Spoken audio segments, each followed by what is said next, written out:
The Santa Clarita Valley has doubled for dusty towns across the American West ever since the dawn of the Western film. One favorite location to make the transition from the big screen to the small was the Melody Ranch Motion Picture Studio.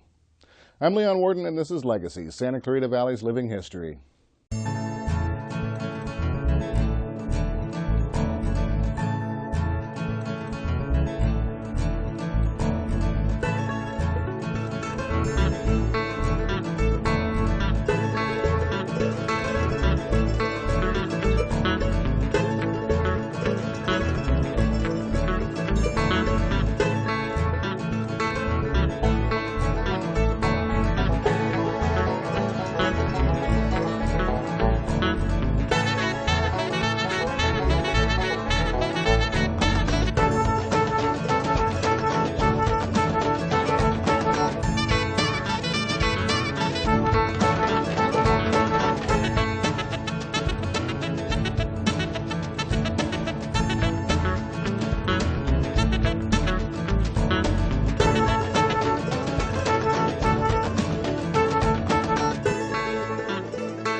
Gunsmoke was the longest-running prime-time dramatic series in television history.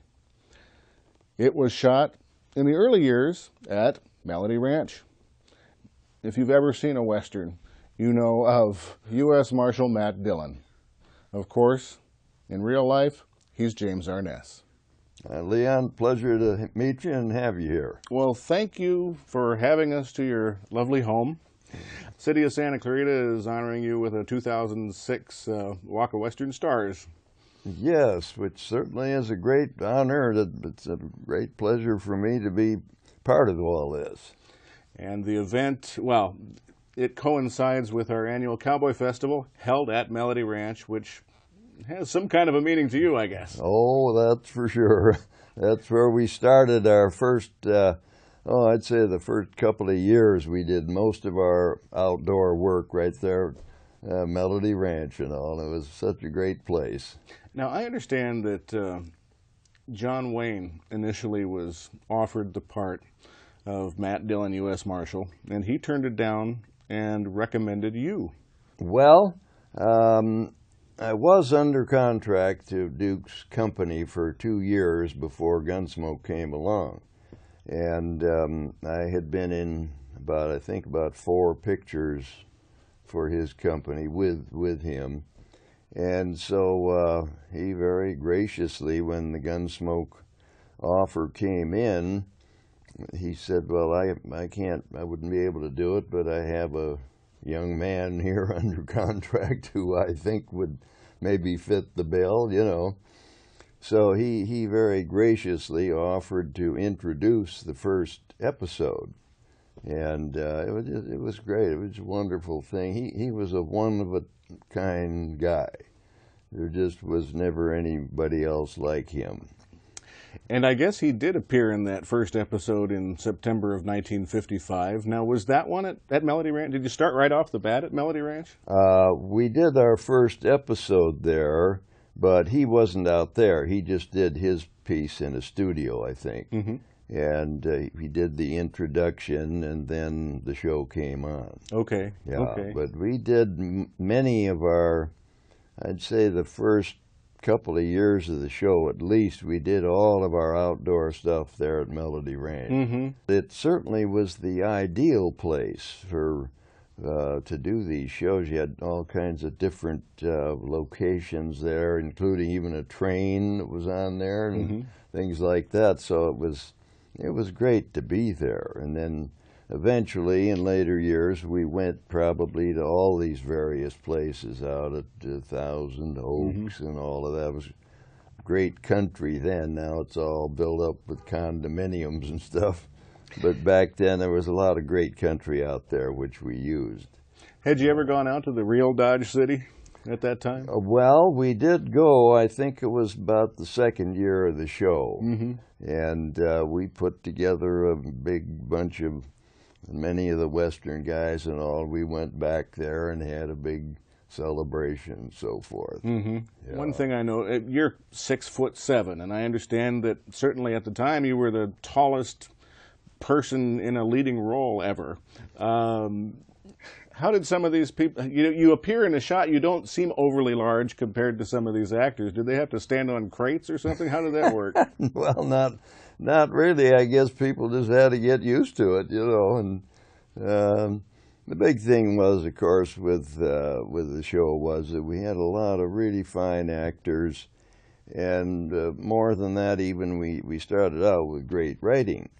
The two gentlemen that originated the show, it was on radio for 2 or 3 years before they brought it to television. And John Meston was the man who actually, conceived the idea of the whole thing. And he did most all of the radio shows. And then when it came to television, he did most of those for the first couple of years. So we had great stories, great writing, and then I think we had fine casting and directors. Just the whole package just came together, What would you say is the essence of Gunsmoke? I mean, what was the message that it was trying to convey? Well, I think you could say that compared to most of the Westerns that had been on up to that point in time, no criticism of them, but they were more or less, I wouldn't say kid shows, but they were, more or less kind of fun time Westerns.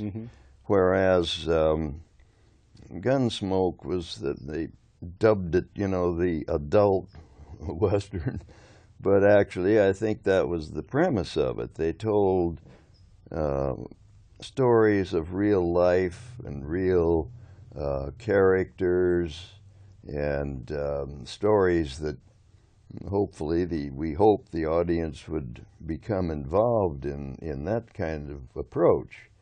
And evidently they did, The one thing I often hear people ask, in 20 years, why didn't Matt Dillon ever marry Miss Kitty? Well, the short answer there is I think that it just would have changed the whole premise of the show. The idea of Matt was that he had this job that he had to do, which was potentially a dangerous job. And it just, you would have had a different show if he'd been married and had kids, And so I think over the years, everybody realized that Matt and Kitty had a close relationship. They really cared for each other and all. But, that just wouldn't have worked really, I don't think, to have him, be a married man or with kids or something, He loved her, though, right? Oh, there's no question about that. No, I don't think any question there. One person who, he looked kind of small when he stood next to you, but he was no short man, Dennis Weaver at 6'2". Yeah. Now, we lost him now in February. Right. Were you close to him? We were very close in the early years, particularly. He was on the first 6 years of the show, which were the half-hour shows. And then he came in and out for the next couple of years. But then he split off and went on to do many other things, which is what he really wanted to do after doing 6 or 7 years of Chester. He was a very talented stage actor and Shakespearean actor and everything. And I think he just got to the point where, Chester wasn't, making it for him, and he had this urge to go out, which nobody blamed him for, but we were, of course, very concerned there when he was leaving because we didn't know who could replace him or where we would go with. It needed a character, something like that. A sidekick. Right. And fortunately, we lucked out and got Kenny Curtis, who worked into the character of Festus, and he was also a heck of an actor. That was a real characterization for Kenny, because he was actually a very sophisticated guy. He was a singer, had a great voice, and he sang with Tommy Dorsey's band and all that kind of stuff. So Festus was a real acting job for him. Boy, what a great addition to the show. He stepped in and filled that realm that Chester had been in, but not just like that. He was actually much more hardcore. He could go out and do stuff by himself, bring in, you know, bad guys and stuff. And he was a heck of a character, and it just worked like gangbusters. You watch Westerns on TV? Oh, every day, whenever I can. I always watch Gunsmoke. Do you? Oh, yeah. I love to watch the old shows, and many of them I never had a chance to see when we did them, because, you know, it was on Saturday night, and I was usually out doing something else at the time.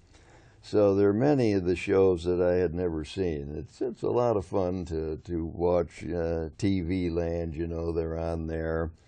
And we were on this Westerns channel, but then a few months ago they took us off.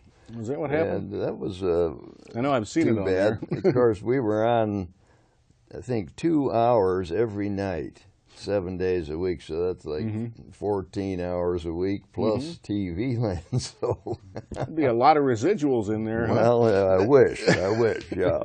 But people still, we get like 100 emails a week from people that still watch it, and you know, it's still out there. The website, jamesarness.com, that's your website, isn't it? Yes, and people, if they want any information about what's going on in our lives, or you can get pictures there, books, and all kinds of stuff. So.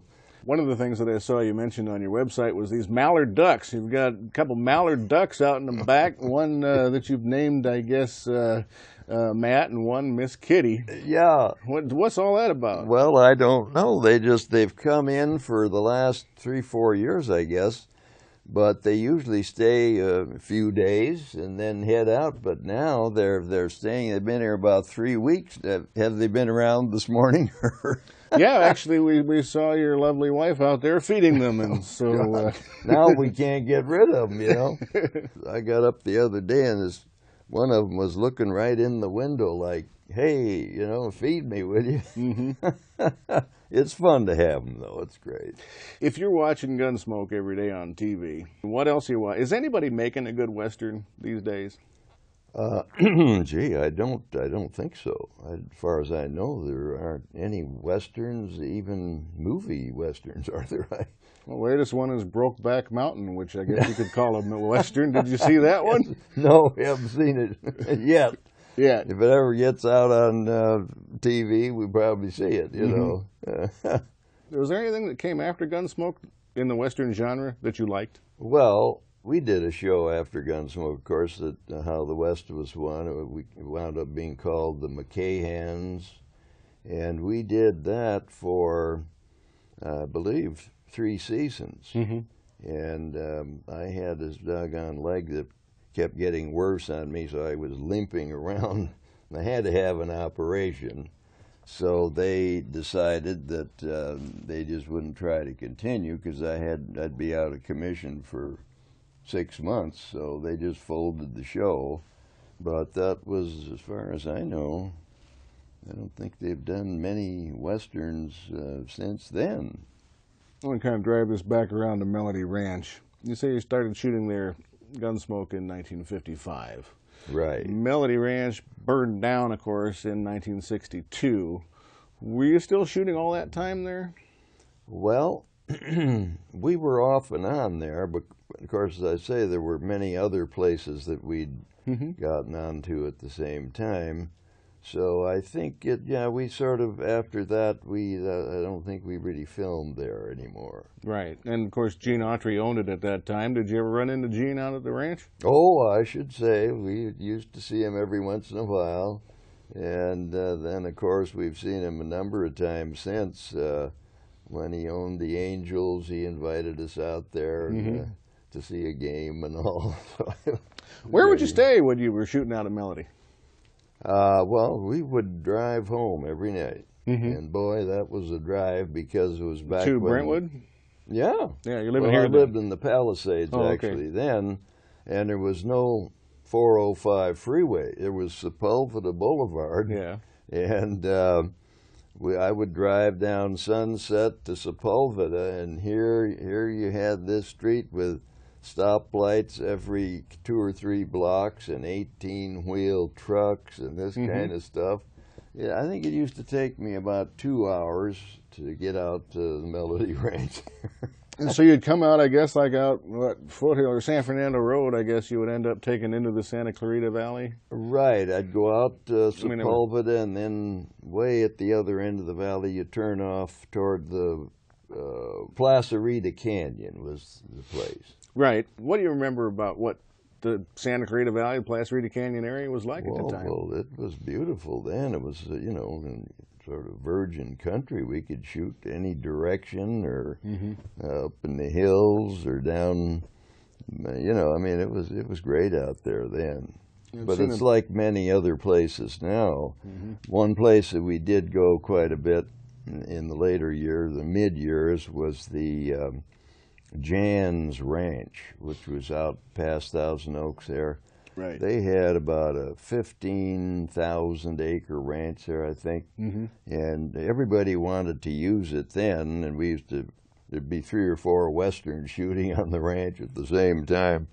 But it was beautiful country. You could swing the camera around 360 degrees, and you wouldn't see a house or a telephone pole or anything, so everybody loved being out there. One way or another, they still managed to shoot Deadwood out at the HBO series Deadwood out at Melody Ranch. Have you seen that one?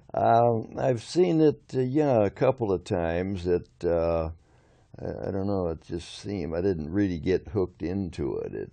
I don't know. I know they use a lot of rough language in it. Yeah, I think a lot, so I don't know how. I guess they've got an audience there, but...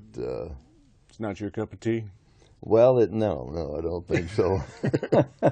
You were born in 1923, Minneapolis, I understand. Right. You had a brother. Right. Tell me about him. Did you ever end up in pictures together? Well, we never did a picture together. He actually directed a couple of Gunsmokes, I think, but of course he wound up having a great acting career himself. His name was? Well, he took the name Peter Graves, which Graves is a family name. Okay. When he came out here, I think, a couple of years after I did, 2 or 3 years after. And so he took the name Graves, and he started out, and of course he had a great career going himself there, still does. He goes out and does... he did the biography shows for a long time and things of that type, and of course had different series and all too. So he's had a real good run there. Now, is Arness your family name? Yeah, that's the. I've seen you credited as A-U-R. Well, that was actually more our family name. Our actual Norwegian family name is A-U-R-S-N-E-S, but it got too complicated there. My grandfather came over from Norway, and he went through Ellis Island, so they changed that name around to A-U-R. And then when I got into this picture, the first picture I was ever in was called The Farmer's Daughter. It was a movie, and the producer of that movie, who was a really nice guy, was Dory Sherry, who later became the head of MGM and all that. And he suggested, he said, why don't you just drop the U out and make it A-R-N-E-S-S? Okay. So I wasn't going to argue with the guy. Now, that first film, that was after World War II? Oh, yes. Though when I got out of the Army, I went home to Minneapolis, and I was actually there for about a year. And this friend of mine who had gone through school with and all, he called up. It was like Christmas week of 1945. And he had just gotten out, and he said, well, let's get down and meet and have dinner. So we went downtown and met, and there was a blizzard going on down there, and it was all over town, so we had dinner and came out, and he said, Jesus, he said, I met this guy from L.A. In the Navy, and he said we could be out there right now, walking around in our shirt sleeves and going to the beach and everything. And he said, I think we ought to go. Anyway, we wound up coming out here, see, and that was in like January of '46 when I got here. And I thought, maybe I would just stay for 3-4 months until it warmed up at home a little and then go back. But by that time I had this part in this picture, Farmer's Daughter, so I just got it. How'd you get your break? Well, we went to this acting school. Somebody had suggested, gee, we thought we'd get jobs as extras or something like that. See, somebody said we might be able to do that, but they said, you should go to an acting school and learn a little bit about what it's like, So that's what we did. And this agent came to the play one night and saw me, and then he took me over to meet Mr. Sherry, and I wound up getting this part. So I'd only been out here in this town for about 4 months, and I wind up in a great big Academy Award-winning picture. It was incredible. Just before we take it from there, I want to go back to the war. You were on the beaches of Anzio in the liberation of Italy, I understand. I was for a short time, but it was a very intense time. I got wounded, hit in the leg, and fortunately, so many guys there got terrible wounds, and many didn't ever get off the beach. It was a terrible thing over there, all war is. It's Purple Heart? Yes, oh yeah. Wound up with that. Did that wounded in the leg? I guess it didn't inhibit you in too big a way after you got out. No. I was in the Army hospital for about a year, and they put you through a whole lot of physical rehab, and so I was in this Camp Carson out in Colorado, and you do all these exercises and everything, and then they start you walking, and I wound up walking about 10 miles a day, and so I got back into, for a long time it didn't really bother me at all, but in later years I began to get a little, you could tell that the leg was doing something there. You could see it in pictures, especially if you were aware of it beforehand. Okay. I had a little hitch in my get-up there. Have to watch for that hitch in your get-up now when we watch these Gunsmoke reruns. What about your height? Did that ever stand in your way of getting a role that you wanted? Well, didn't seem to really. In the early days before Gunsmoke, I think I probably got parts because I was tall. I usually played heavies, part of a gang of heavies or something, and I think maybe I got cast in that thing because I was tall, big guy, see? So I think a lot of the parts that I had were because of my size, so it worked out pretty well there. One of those roles, I think it was 1951, so it's before Gunsmoke, was The Thing. You are The Thing. Oh, What's it like to be The Thing? Right. Oh, yeah. How do you feel about being The Thing? Oh, well, it's always with me there. But it was great, and that was at the stage where I was trying to get any job I could, and that thing came along, so I wasn't going to turn that down, I noticed, just looking through the credits, that Kurt Russell appeared in a couple episodes of Gunsmoke, and of course he went on to remake The Thing. That's right. That's right. Did you ever see that remake? We did see it, I think, some time ago, and it wasn't as good as ours, That's what I wanted to hear. No, it didn't make it. You know, at 20 years, you hold the title for the person to play a role, you know, the longest as Matt Dillon. Any regrets about that? No, not at all, really. I never had a time when I thought, gee, I've been doing this long enough, I got to go do something else. I never had that feeling at all. I know I've heard people say it's kind of hard to tell when Hopalong Cassidy stopped and William Boyd started. Did you ever run into that with yourself and Marshal Dillon? Well, they inevitably become linked, every time I'd go out somewhere, most people would say, "Hi, Matt," but that was all right. In the role itself, how much James Arness is in Matt Dillon?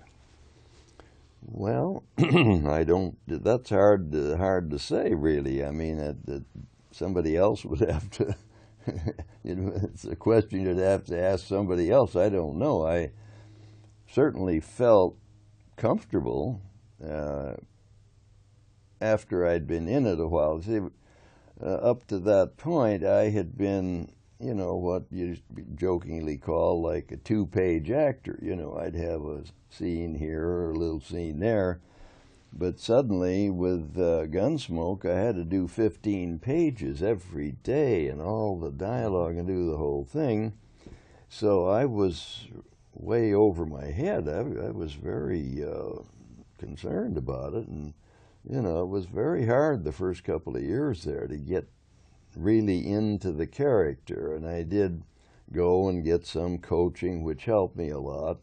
And once I got into that, then from there on, it just seemed it was there, or whatever it was. What was Gunsmoke's? How could it compete for 20 years? What was Gunsmoke's staying power? Well, I think, as I say, number one, the stories were great and everything, but you did have this family of the four people: Matt, Kitty, Doc, and Festus. And then later, Buck Taylor came in, and he really fit right in and joined the family there. So he had that family aspect, and that was a very large part of it because, and I think back in those early days when dramatic shows came in, early television, guys like Milton Berle and who were great, but when you started putting dramatic shows on,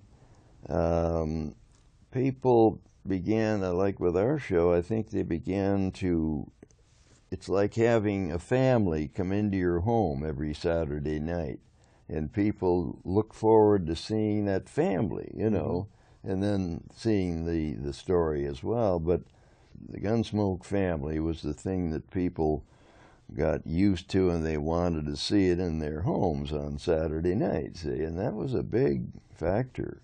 All I could tell you is that I feel like the luckiest guy in the world because all these things just happened to me. I had to do, I didn't even really want to do Gunsmoke. I was doing a picture at the time they wanted me to come in, and the director of this picture said, "Geez, I don't think you ought to get tied up in a series." He said, if it goes a couple of years, he thought that maybe I was at a point where if I got just the right part in a movie that maybe I'd take off, see. And he said, "I don't think you ought to do this." So I was going from his opinion. He was an old-time movie director. So I told the guys at first there I didn't want to do it, see. Mm-hmm. And that's when Duke called me in when he heard what I was saying, and he said, "Don't be a fool." He said, "This is the greatest thing that'll ever happen to you. You'll learn all about how to handle yourself and ride horses and do the stunts." And, he said, "You got to go do it." So I wasn't going to argue with that. Well, Mr. James Arness, I want to thank you so much for having us in your lovely home. Thank you for allowing us in here and being on the show. Well, thank you, Leon. It's my pleasure. And come back some other time. We'll do another one. You bet. And thank you for joining us. I'm Leon Worden. Good night.